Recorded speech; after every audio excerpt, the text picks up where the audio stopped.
Well, isn't it great to have your company again? Nice to see you here again, Cancer. I'm just having a look at your horoscope here for the month of July 2023.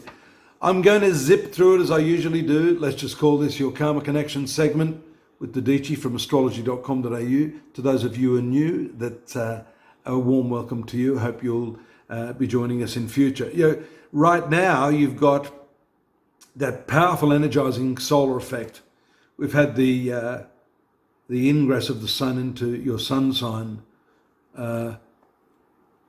earlier, and now you've got that blazing sun burning away, lifting your physical energies in the company of Mercury, which is lifting your intellectual energy. So you've got a lot of powerful vibration. You've got that trine aspect from Saturn in the ninth house, solidifying and keeping a measure of control over all of that. You don't want to become too effusive, too scattered. This is a good focalizing point. And of course, you've got that Venus-Mars conjunction continuing in the second house. A lot of passion surrounding your money. It's a profitable combination because Venus is the 11th ruler of your profits sector. You have Mars, the best planet for your time of birth, ruling the 5th triangular direction and the 10th, the most powerful angular direction. So this is bringing some good aspects into your vicinity for financial gain. And then, of course, on the 3rd, we have a full moon in your 7th house of partnerships. Pluto's been there. I'm not going to talk much on that, but the full moon does shine a light on your partnerships. It brings a lovely emotional quality. You may feel more connected to the people you're in business with, or there may be instantaneous connections with people that you meet for the purpose of conducting business, along with that extremely powerful Venus-Mars combo in that second house, as I've mentioned. You've also got in that 11th house, the North Node, your karmic planet. Speaking about karma, we see there that Venus is currently the karmic control planet there in your finance sector, a gainful planet. You've got to capitalize on this, Cancer. I'll send you to the principal's office if you don't make a lot of money this month. I want to hear back from you all. I need some feedback for my research too. That's really the best way I can give you more and more accurate information month by month, is if you give me the feedback. Nah, Dodici, you were absolutely wrong on that, or yep, that was spot on.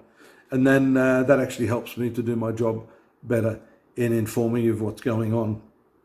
On the 10th and the 11th, we have Mars transiting into Virgo and Mercury transiting into Leo.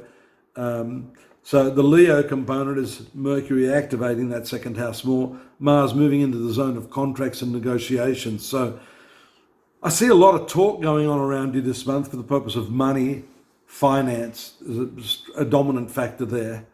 But later in the month on the 18th, we see a lot of that focus and channeling of energy into money is going to swing right back into yourself. The new moon in your sun sign is very, very potent.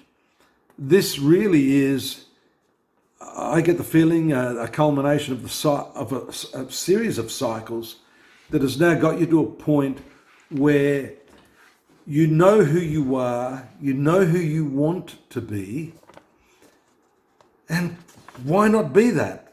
That's really, I think, what the new moon is saying here. It really is a shift in karma. And people don't often look at the sun and the moon as karmic planets, but they are. The sun rules the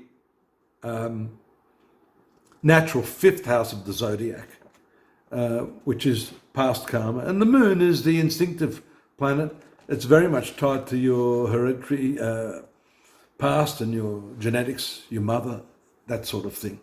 So we see that there's a very dominant energy in your sun sign while this new moon is taking place this month.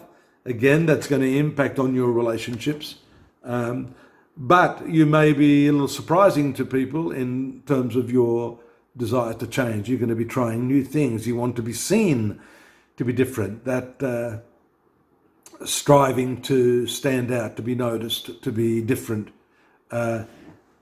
is all part of your karma this month, Cancer. Final note here, I wanted to talk about Mercury. Again, we're talking about Mercury, that planet ruling your third and 12th zones.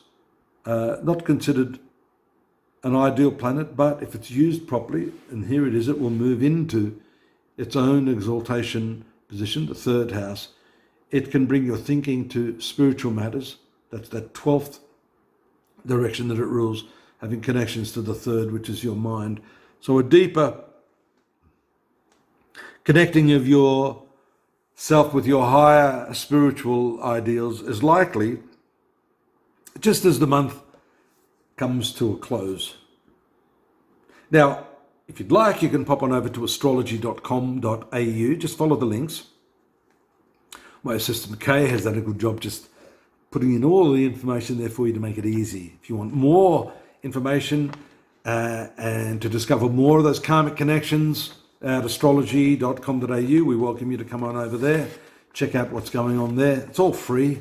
If you want to have a reading, that's not free, but just drop me a line and we can talk about that.